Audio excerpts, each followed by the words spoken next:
ready. I don't have All a right, bold prediction. and we're ready. We're back. So sorry about that. We had some technical problems, but we fixed them, and so we're back to talking about hockey. So during the, I guess we'll call it a commercial break, we talked about some things and figured we would go around and do some bold predictions. So, Vinny, what is your bold prediction?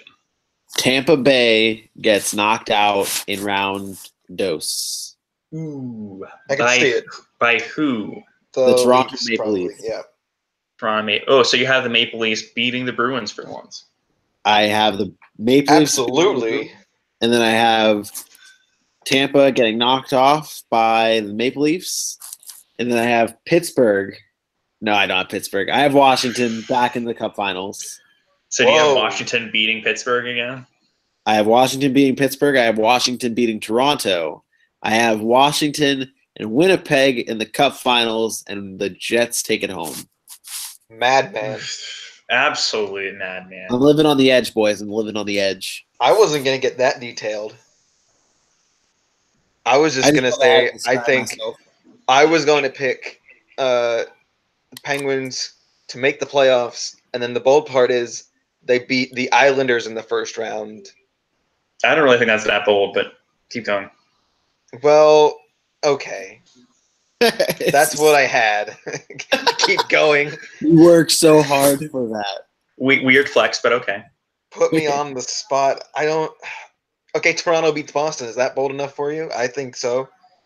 It's like, the combination of the two. Two semi-bold predictions kind of count as one bold prediction, maybe. I'm not gonna pick the wild. I'm not gonna pick the wild card team in the West unless it's the Blues, I guess. He's rattled. Yeah, I was to save TC. Arizona makes the playoffs. I could see that happening. Ooh, I think that's that one probably, I like. That one we can roll with. I think that one's. I think I like the Coyotes more than I like the Wild to make the playoffs. So here's my bold prediction: is that the Blues get past whichever one of the Jets or the Predators they face in the first round. Wow. Doesn't matter to me. I'm gonna pick them to move to the next round. Wow. That'd be interesting. Is that spicy enough for you, Vinny? That one's hot. That one's hot. I'd be interested to see if that happens. That's for sure. I just like I like their lineup. I like the way that they play at 5-on-5 lately, and the big thing to me is just praying that Jordan Binnington is going to continue to play well. That will be the key. I don't necessarily think that they need him to be as godly good as he's been, but I think even if they got decent goaltending from him in the playoffs, I think that they might be able to get past Winnipeg or Nashville. I think. Winnipeg. I think you're going to need. I think you're going to need Binnington to steal a couple games. Maybe not the whole series. Not like Fleury stole 2 whole series last year, but you're going to need him to steal a couple games to get past Calgary. I think. Yeah, and that's or not Calgary. Winnipeg or Nashville. And that's fair, but I think that the Blues are a team that I really would not want to face in the first round. At the very least, that's what I would use to describe the Blues. I'm not. I don't know. I guess I'm not all aboard the Blues hype train yet. I am not either. Are you doing this podcast and playing Chell at the same time? Okay, because I just saw you looking up at the screen, and then I also thought I could hear like analog sticks and stuff. So I was wondering. Nope. All right. Well, wouldn't put it past him though. Would not. Honestly, I was dabble in some Chell after this. I promise. Okay. All right. Yeah. That seems fair to me. I'm gonna end up playing with the Amish. Oh, really? We tear shit up in Chell, man. Dynamic duo. We got a club team. We call ourselves the Broadway Bolts. A little mixture of the Rangers and the Lightning. I kind of like that. I know I shouldn't like that, but I kind of like that. Our jerseys seems like the two mix anyway. So yeah, exactly. Our jerseys are red, white, and blue, but we have the how the Lightning have that spaceman guy that shows up to the games. Yes. We have an astronaut as our logo. You could ice an entire team of players the Rangers traded to the Lightning. What makes me like the most heartbroken out of all of this is the former Ranger curse continues to haunt the Rangers. And that is the former Rangers curse is every single former Ranger scores on the Rangers in every single game. And at first, I thought it was a stretch. And then the Rangers played Washington the other night, and Carl Hagelin scored. Yeah, it's a thing, and it sucks. Rip. I think that's like the Sharks backup curse or the first NHL goal curse that the Sharks also have. Aaron Dell has a 6 setup, though. You say that every time, but it doesn't prevent him from being bad. Every time. But he's got 6 style. Better style than Martin Jones, I'll tell you that. I mean, yeah, Martin Jones is as vanilla as they come. So yeah. Except for his goaltending stats are very not vanilla, but they're pretty much worse than vanilla. So hey, vanilla's good, man. I like vanilla ice cream. All right, so to close, let's just throw some Stanley Cup Finals predictions. Vinny, you said you had Washington, Winnipeg. Washington and the Peg. You feel confident about that? You're good? Very strong. Very strong. All right. TC? Bolts over Sharks. I can't, it's Yikes. Probably going to be, there aren't too many teams that I think have an actual shot at the Cup this year, and those two teams I think have the best shot. So Bolts over Sharks. Spring Boob Squire Pants stole my prediction. I don't even think the Sharks make it past the first round. Yeah, that first round against Vegas, I'm already not looking forward to. So yeah, I can't see the Sharks getting past the Flower. Past the Flames.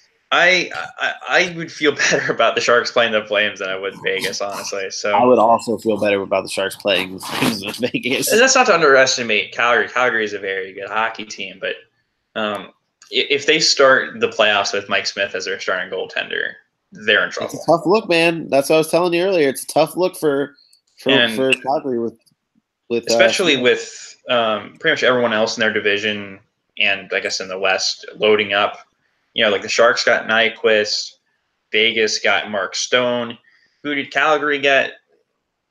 Oscar Fanberg? Well, they loaded up in the offseason. They didn't have to load up at the trade deadline because they loaded up in the I wouldn't call trading Dougie Hamilton for Elias Lindholm and Noah Hannafin loading up. I mean, it worked out for them, and they picked up James Neal. Yeah, I don't know. I'm just.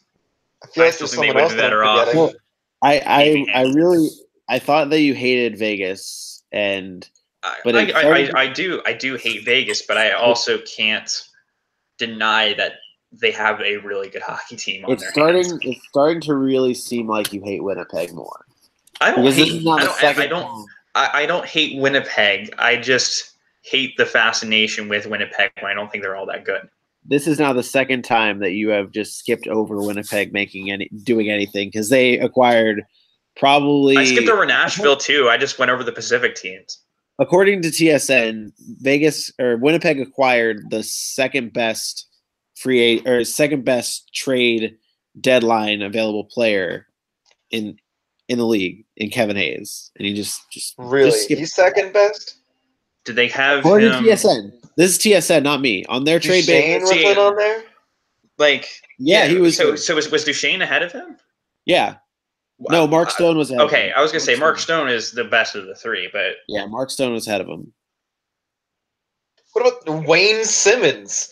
Wayne Simmons was like 3 or 4. I think Duchesne may have. I'm kidding. He's not. I mean, he's good, but he's mostly a great guy. If Nashville goes on a run, Wayne Simmons is the reason why. I'm telling you this now. Oh, I hope so. Unreal. Oh, I hope so. But we were talking about how we don't trust Mike Smith to go on a deep run. Does that make Calgary a player for Bobrovsky? No. Probably not. No, just because I mean, they might try to, but I don't see Bob heading to Calgary. Yeah, I can't see Bob. Florida. Yeah, honestly, Florida's probably the team I have in mind. Which is weird because everyone always says Florida for Bob and Panarin. Some people say Florida for Panarin as well. But, like, I sometimes have a hard time thinking, why would Bob want to go to Florida when they already have Bobby Lou? Like, what's Luongo? Well, Bobby Lou's close to retirement, and James Reimer has been terrible. So, well, yeah, I wasn't even thinking about James Reimer, but for Luongo, like, is he going to be retiring at the end of the year? If he doesn't, do you still go after Bobrovsky? Yeah, I think so. I mean, you have the chance to lock up your goaltending situation for the next 4 or 5 years. So you end up paying 2 starting goaltenders. 2. It's a lot of money tied up in goaltending. It is, but I mean, it's also especially when there's a lot of other holes to fill.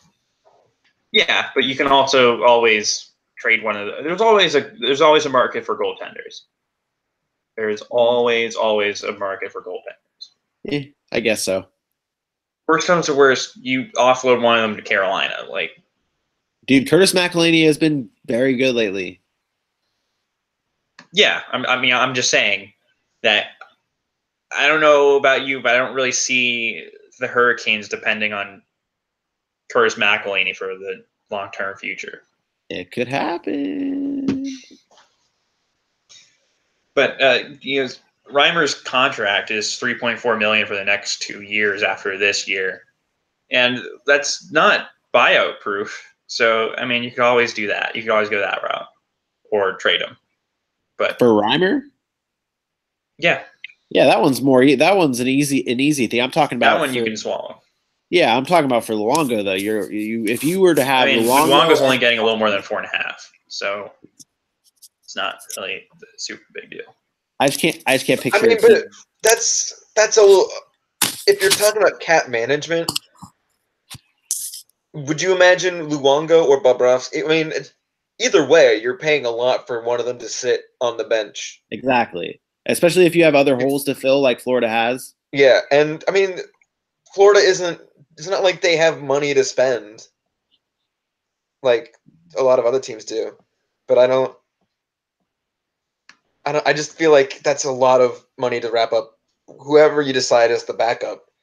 Well, hey, you can always offload your backup the next year to Seattle, so that is true. That's Luongo being the Marc-Andre Fleury of Seattle. Unreal. Yeah, but somehow even older. Luongo's not going anywhere, though. I can guarantee that. Luongo has a no trade, so yeah, he will retire a Panther. 100%. Cool. Yeah. But, yeah. Do we have any closing remarks here, other than that I think that Winnipeg isn't as good as everyone thinks, and that you two think that I'm pretty wrong about that? Yeah, no, that's about it. You kind of covered it. Yeah. All right. So with that being said, thank you for watching. Please feel free to subscribe to us on YouTube. Follow the Facebook page at the Power Play Podcast. Right, Benny? Yep. All right. Are we still plugging Patreon? No. We're not still plugging Patreon. All right. Forget about that. I didn't say anything. So YouTube, Facebook, follow us, subscribe. And that will be all. And thank you for watching.